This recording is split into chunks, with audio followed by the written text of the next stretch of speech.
On our broadcast tonight, American hostage mystery. ISIS is claiming the death of a 26-year-old woman from Arizona. They say she was killed in an airstrike in Syria, but a lot of doubt is being raised about possible ISIS propaganda. A flood emergency in the American West. Several states slammed by way too much rain, way too fast. Homes flooded, high water rescues on the road, and in the east, more snow on the way. Moment of crisis, what we've learned about that deadly commuter train disaster, like the safety changes ordered at that crossing that were never completed. And stolen tax refunds, a new warning tonight as a lot of Americans go to file their taxes and then are told someone's already done it and someone's trying to make off with your money. Nightly News begins now. From NBC News World Headquarters in New York, this is NBC Nightly News with Brian Williams. Good evening. The organization that is hell-bent on terrorizing the civilized world is tonight claiming another victim, a young American woman, a 26-year-old from Arizona. Until today, they have not named her. We have not named her in keeping with her family's wishes, but her family has now given us the permission to identify their daughter, Kayla Mueller. ISIS is claiming she was killed in an airstrike by the Jordanian Air Force, striking ISIS targets in retaliation for that Jordanian Air Force pilot who was killed by ISIS. This is an awful turn of events today, potentially tragic for a young American woman and her family. We have it covered for you here tonight. Richard Engel is standing by to talk to us from Iraq. But first, we begin with NBC's Andrea Mitchell in Washington. Andrea, good evening. Good evening, Brian. U.S. and Jordanian officials are cautioning tonight against those ISIS claims that the only American woman held by the terror group has been killed in Syria by a U.S.-led bombing raid. Her name is Kayla Mueller, a 26-year-old aid volunteer from Prescott, Arizona, a 2009 graduate of Northern Arizona University in Flagstaff. Seen here in pictures now provided by her family, including one with her mother, Marcia. She's described as adventurous, idealistic, passionate about helping the victims of Bashar al-Assad's civil war in Syria, posting this video in 2011, 2 years before she was taken hostage. I am in solidarity with the Syrian people. I reject the brutality and killing that the Syrian authorities are committing against the Syrian people. Volunteering among Syrian refugees, she was captured by ISIS near Aleppo in 2013. And today the group claimed she was killed by coalition bombs, a shaky claim at best. ISIS posted pictures with the caption, "The building in which the American female captive was buried beneath its rubble." But ISIS said she was killed in Raqqa. The Pentagon says there were no U.S. or Jordanian combat missions near Raqqa. Gun camera video showed yesterday's raids were in al-Hasaka, 140 miles away. We do not, at the present, have any evidence to corroborate ISIL's claims. Even as Jordan's Queen Rania led a rally against ISIS today in Amman. For Kayla's family in Arizona, it has been an excruciating 18 months, with only a few tantalizing clues from her captors.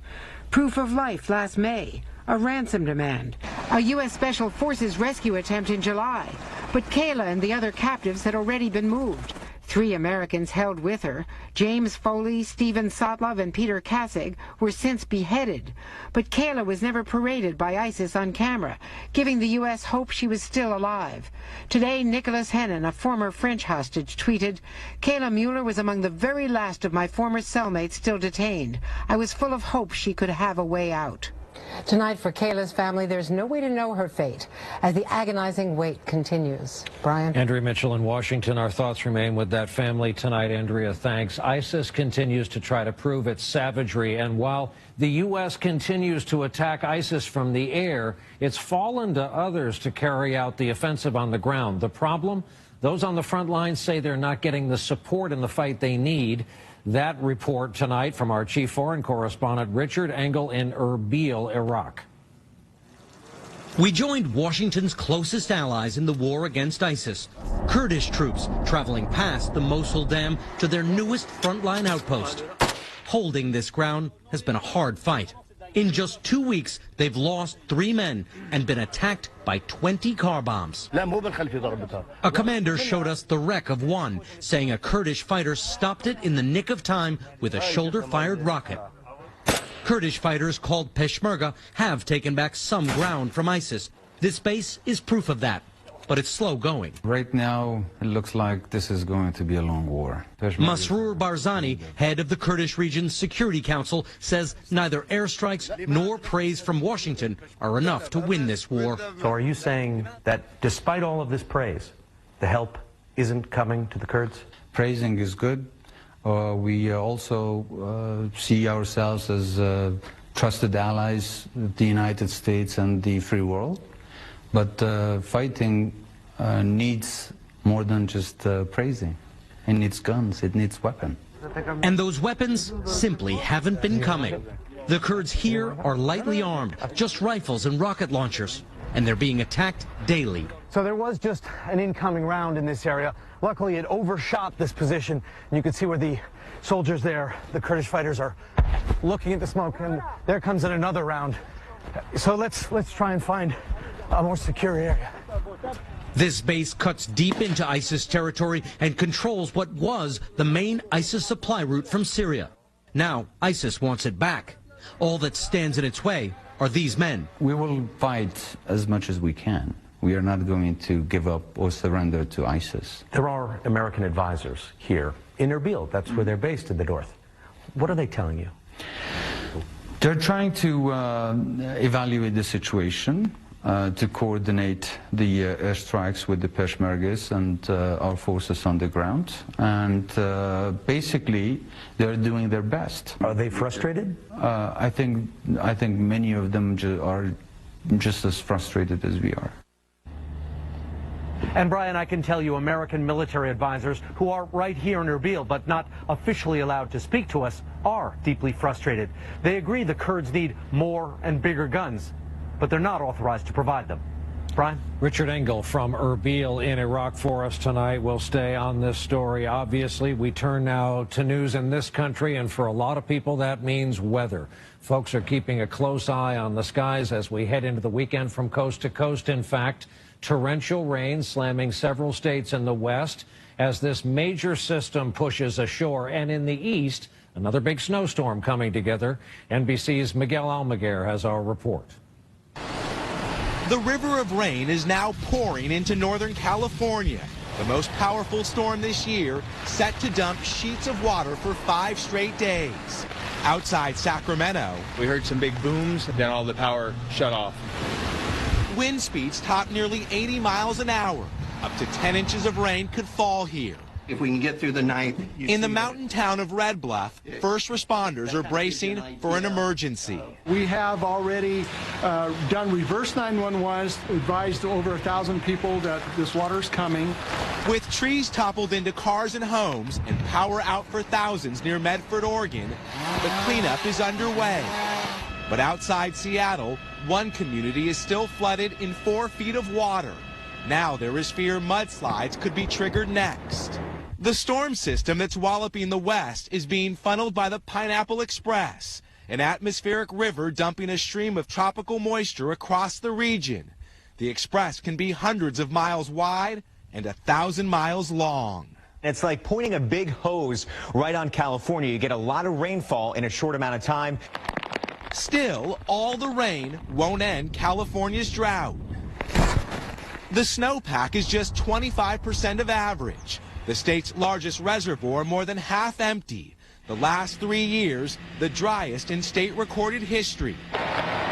A historic drought and now a crippling storm. The Pineapple Express giving the West a wild ride. While Northern California is getting rain, it is snow that this state desperately needs to help alleviate the storm, and that's simply not going to happen in this weather maker. While the rain here has temporarily stopped, it is the wind that is kicking up now. The river behind me, Brian, could see another 13 feet of water over the next 24 hours. This entire region under a flash flood warning. Brian. Miguel Almaguer in Northern California for us tonight. And Miguel, thanks. For more on the storm and the next snow event that's churning up, Al Roker pulling Friday night duty here with us in the studio. Hey, Al. Well, Brian, we told you yesterday we would see this moisture coming in, and there is no end in sight, unfortunately. Strong rain, winds, through Monday, another 10 to 15 inches of rain before this is all over. Plus, lake effect snows pushing into upstate New York today ahead of this big system, causing a multi-car pileup along I-81. Some 30 vehicles involved, including 4 tractor trailers. It was a mess. Miraculously, nobody seriously injured, just some bumps and bruises. Parts of the system, the highway, were completely closed. Here we go now. Second system coming in. It's bringing the snow. It starts Sunday into Monday. Ice in New York, heavy snow to the north, and the snowfall amounts, the European model, which has not been doing that great this year, calls for a foot of snow around Boston. The American model, a foot of snow, 3 to 6 inches in New York City, Bry, and ice on top of that. Monday morning's commute is going to be a mess. Sporty out there again. Al Roker, thank you, as always. We are learning new information tonight about the tragedy on the train tracks north of New York City, including the calls for help in the moments after that commuter train slammed into an SUV on the crossing. There's also new information about safety changes that were ordered at that crossing, but changes that were never completed. We get our report tonight from NBC's Tom Costello. 911, what's your emergency? There was a car that was hit by a train in Mount Pleasant. The first calls for help captured the confusion and panic. The train was on fire. The train, Metro North, right at the Valhalla station, past Lakeview, just exploded. 911, what's your emergency? Train exploded? Yes, the front car just exploded. People are jumping out of the train. That explosion was caused by the commuter train hitting an SUV stopped on the tracks. We learned today that new, brighter warning lights were ordered for the crossing in 2009 but never installed. And there are no bells at the crossing to warn motorists of an oncoming train. Yet the SUV driver, 49-year-old Ellen Brody, was stuck in traffic beyond the flashing lights. She may not have known a train was coming. This grade crossing is not required to have bells because there's no pedestrian walkway. Today, Ellen Brody was laid to rest. Also remembered today, Eric Vanderkar. Meanwhile, investigators were again collecting evidence in the burned-out remains of the train car where 5 passengers died. Nationwide, there are 2,000 accidents at railroad crossings each year. Last year, 239 people died. Many of the crossings date back 50 years or more.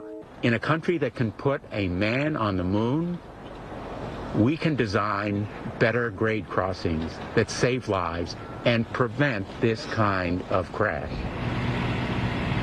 Tonight, the NTSB says Mrs. Brody was indeed driving on a road that was not her normal route because of a car accident that had sent cars detouring around it. Meanwhile, investigators are also looking at the cell phone records for Mrs. Brody and the engineer. That's a standard part of any investigation. They want to make sure that any distraction did not play a role. Brian? Tom Costello, Tarrytown, New York tonight. Still on the story. Tom, thanks.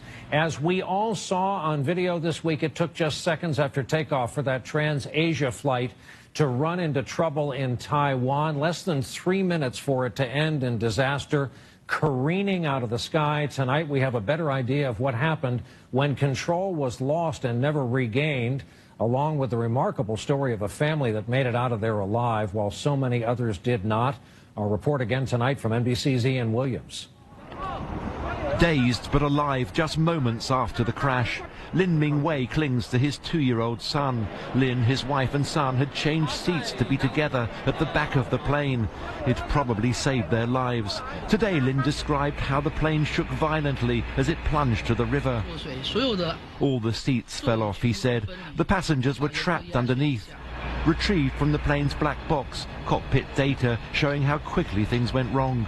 37 seconds into the flight, an alarm, trouble with the right engine. 6 seconds later, the pilot powers down the left engine, struggling to level the plane. More alarms as the plane loses speed. 2 minutes and 6 seconds in, the pilot's distress call. In the final seconds, the pilot tries to restart the engines, but time runs out. 58 people aboard, just 15 survivors, among them the family of Lin Ming-wei. His son still in intensive care, but out of danger. Ian Williams, NBC News, Beijing. Still ahead for us on a Friday night, dramatic measures from the nation's largest do-it-yourself tax preparer as customers who went to file their taxes were told someone's already done that while trying to steal their money. An alarming notice from the most popular web service for people who file their own taxes. We've gotten late word before we came on the air tonight that TurboTax has started processing state income tax returns again after freezing them over the last 24 hours. The reason for the halt? Many users found someone had already filed to claim their refunds illegally. Our report tonight from NBC's Ann Thompson.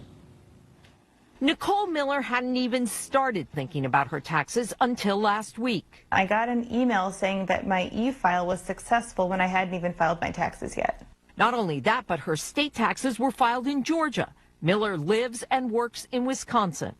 So she called TurboTax, the software company she used for the last 3 years. TurboTax told me that I was likely the victim of fraud. Complaints from Miller and customers across the country forced TurboTax to temporarily stop processing state tax returns Thursday. Its parent company, Intuit, says independent security experts found the problem is not a breach of TurboTax systems. It says it's identity theft, with information that was obtained from other sources outside the tax preparation process. Because of this, Intuit has put in additional systems to prevent fraud, set up a hotline, and free credit monitoring for victims. At this time of year, taxpayers can't be too careful. You need to make sure that you are using programs that are encrypted and that you're using the programs on a secure line. Don't use the Wi-Fi at the coffee shop to file your taxes. Miller says she always looks forward to getting a refund, but will file differently this year. I'm definitely not going to use TurboTax or any sort of online service ever again. We're going to get an accountant this year. To make sure her family and not someone else gets her refund. Ann Thompson, NBC News, New York. Back in a moment here with an update on a student and his principal who have inspired so many people across our country. We'll show you where their story has taken them now. The job market continued the trend of the last few months, with the U.S. economy adding 257,000 jobs in January. That's better than economists expected. Unemployment rate, however, ticked up to 5.7%. Reason given for that, many people who'd previously given up on finding a job are now actively looking again. U.S. Congressman Alan Nunnally has died, a Republican from Mississippi. He represented the 1st District, northeastern part of the state. He had just won re-election to his 3rd term. He's been in failing health for some time following the discovery of a brain tumor. The congressman was just 56 years old. He leaves behind his wife and their 3 children. We have an update tonight on a story we've been covering on this broadcast. This was the image that went viral. 13-year-old student from Brooklyn, New York named Vidal, who shared his story about his extraordinary principal on a website called Humans of New York. He described all the good she does, including her dream of bringing her students on a visit to Harvard. Well, the donations started pouring in, topping $1 million and counting. And yesterday, look at this. Here they are, Vidal and Principal Lopez meeting in the Oval Office with President Obama, who saw their story and asked to meet them. When we come back, complimentary breakfast, complimentary Wi-Fi, and now complimentary canines. There are so many good dogs in need of good homes in this country, with millions ending up in shelters every single year. So to find permanent placement, some animal lovers are turning to temporary digs, including a hotel where guests are offered complimentary canines in the hopes of filling a vacancy, perhaps, in their lives. Our story tonight from NBC's Janet Shamlian. Doing good. Are you checking in? I am. A friendly bark and a wagging tail. That's the greeting at a North Carolina hotel where a canine holds court in the lobby. Come say hi. And sometimes crashes happy hour. This kills me every time I'm here because I always have to resist the temptation to bring one home. Like the guests, Annabelle is here only a few days. Some dogs last an hour and a half, and some dogs last a little longer, and it's just amazing. Kim's Rescue and the Aloft Hotel in Asheville have teamed up for a one-of-a-kind effort, giving shelter dogs the visibility that will likely save their lives. She dropped her toy and ran over to me, and I looked at Jim and said, "Oh, I'm ready." Doreen Broadway and husband Jim adopted Bridget after meeting her in the lobby. Sometimes when they're seen behind bars and shelters, it's hard to imagine that this could be your family pet. But when they're in venues such as these, it's uplifting, it's enlightening. A Los Angeles rescue used this retro clothing store as an adoption spot. Not everyone shopping for t-shirts. You can fall in love anywhere. Absolutely. Amen to that. At the hotel, guests don't take the dogs at checkout. Sweet girl. There's a waiting period to ensure what started as a chance encounter really is something more. About every week I come back in, there's a new dog, new breed. It's very special what they're actually doing here. Good girl. The new turf for pet adoptions. A temporary stay on the road to a forever home. Janet Shamlian, NBC News, Asheville, North Carolina.